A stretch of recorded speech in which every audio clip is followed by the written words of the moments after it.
નમસ્તે વિદ્યાર્થીઓ, આજે આપણે લેક્ચર નંબર 9માં કાર્બોનેટનું અનુમાપન વિશે અભ્યાસ કરીશું. તો કાર્બોનેટના અનુમાપનને આપણે શું કહીશું? Poly equivalent basis. તો પોલીપ્રોટિક એસિડની માફક સમતુલ્ય બેઝનું અનુમાપન પણ કરી શકાય છે. તો આજે આપણે જોઈશું કે આપણે સમતુલ્ય, તો ધારો કે બેઝ તરીકે આપણે શું લઈએ? Na2A. એની જગ્યાએ કાર્બોનેટ કે કોઈ પણ એલિમેન્ટ્સ હોઈ શકે, જેની HClની સાપેક્ષમાં અનુમાપન કરવામાં આવે ત્યારે જેમ જેમ પોલીપ્રોટિક એસિડમાંથી H+ જતો હતો તેમ તેમ ક્રમશઃ આમાંથી કોણ જશે? Na. સૌ પ્રથમ શું થશે કે Na મુક્ત થઈ અને HCl સાથે પ્રક્રિયા કરશે.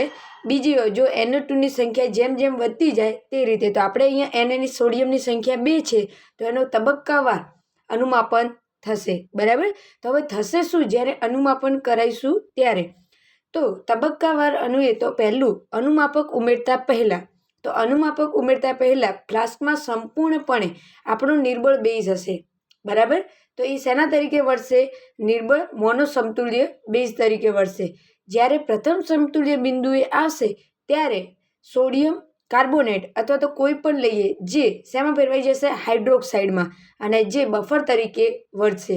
જ્યારે પ્રથમ સમતુલ્ય બિંદુ આવે ત્યારે એ એમ્ફીપ્રોટિક તરીકે વર્તશે, અને જ્યારે બીજો અને પ્રથમ સમતુલ્ય બિંદુની વચ્ચોવચ્ચ પહોંચે ત્યારે ફરી એ બફર તરીકે વર્તશે, અને બીજા સમતુલ્ય તે મોનોપ્રોટિક એસિડ તરીકે વર્તશે.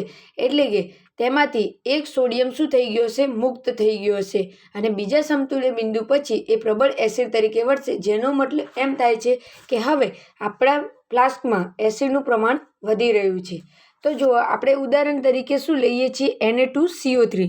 તો Na2CO3 અહીંયા જો ભૂલ છે તો અહીંયા યાદ રાખવાનું કે અહીંયા શું આવશે? Na2CO3 જે દ્વિબેઝિક એસિડ છે તેનું આયનીકરણ નીચે મુજબ થશે અને તે ડાયપ્રોટિક એસિડ તરીકે વર્તશે, અને જેનું NaOH સાથે અનુમાપન શક્ય નથી.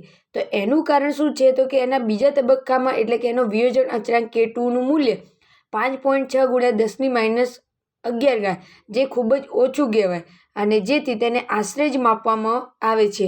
હવે Na2CO3નો ઉપયોગ પ્રાથમિક પ્રમાણભૂત પદાર્થ તરીકે થાય, જેને બ્રોન્ઝ બેઝ કહેવાય, અને તેનું વિભાજન 2 તબક્કામાં થાય. એટલે કે કાર્બોનેટ આયનમાં 2 પ્રોટોન તબક્કાવાર જોડાય, જેમાં એક હશે Ka2 અને એક હશે Ka1. 5.6 × 10⁻11 અને 4.6 × 10⁻7. બરાબર. અને ફિનોલ્ફથેલિન ઉમેરતા એ અનુમાપન ક્યાં બતાવશે? જ્યારે બેઝનું મૂલ્ય 1.7 × 10⁻4 હશે, અને મિથાઇલ ઓરેન્જ ક્યારે બતાવશે? 2.3 × 10⁻8. એટલે એસિડ અને બેઝમાં જુદા જુદા તબક્કે બતાવે છે. અને તમે અહીંયા જોશો કે Kb1 અને Kb2નો ગુણોત્તર કેટલું હોવું જોઈએ? 10⁴ તફાવત હોવો જોઈએ, તો જે શક્ય બનશે, બાકી એ શક્ય બનશે નહીં. હવે ગ્રાફ જોઈએ આપણે. તો અનુમાપન કોનું કરીએ? ધારો કે 50 ml શું લઈએ? 0.1 molar Na2CO3 versus 0.1 molar HCl લઈએ, ત્યારે ત્રુટક લાઇનમાં ઉકળેલા દ્રાવણમાંથી CO2 દૂર થાય અને પછીની સ્થિતિ દર્શાવે છે. એટલે અહીંની સ્થિતિ શું દર્શાવે? કાર્બન ડાયોક્સાઇડ શું થતો હોય છે? દૂર થતો હોય, અને જુદા જુદા ઇન્ડિકેટર એમનું બતાવે. તો આપણે જોઈશું કે મિથાઇલ ઓરેન્જ, મિથાઇલ રેડ એ કલર સૌપ્રથમ દર્શાવશે, અને પછી કોણ દર્શાવશે? ફિનોલ્ફથેલિન, એ જે યલો કલર સ્વરૂપે જોવા મળશે, અથવા તો બ્લુ કલરે. બરાબર. તો આજે આપણે અહીં લેક્ચર સમાપ્ત થાય છે.